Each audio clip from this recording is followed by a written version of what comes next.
The only people who don't want to disclose the truth are people with something to hide.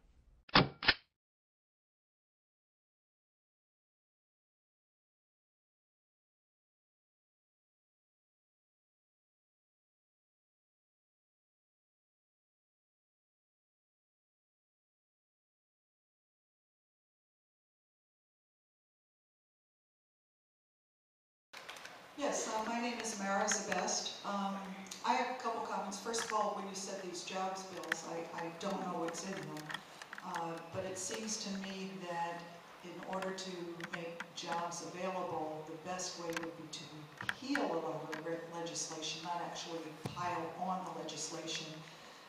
So I want to know some thoughts on that.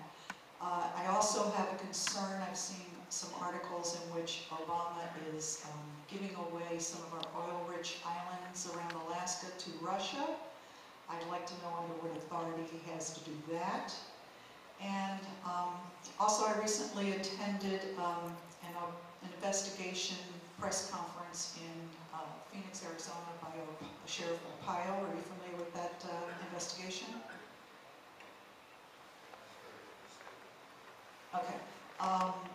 Well, and on this investigation, he gave some extremely compelling evidence that none of the documentation Obama has given us as far as his birth certificate, but not just his birth certificate being fraudulent, but also his selective service card is completely fraudulent according to the investigation that he presented.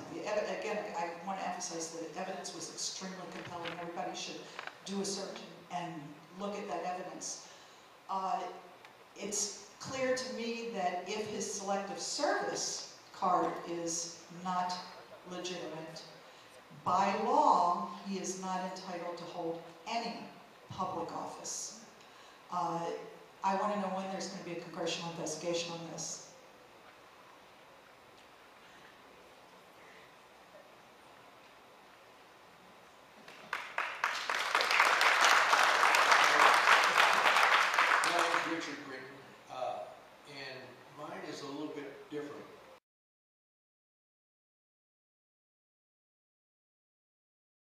Look, I know there's strong feelings about this. I do not question the citizenship of the president. When the governor of Hawaii, who I happen to know, Governor Lungren,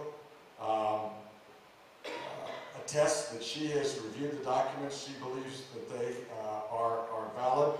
I have no reason to believe her. She happens to be a Republican governor of a Democratic state. She's actually running for Senate. You know, in some ways, it might be to her political benefit to cast doubt on it. I just don't, I'm not questioning that. Military, The only people who don't want to disclose the truth are people with something to hide.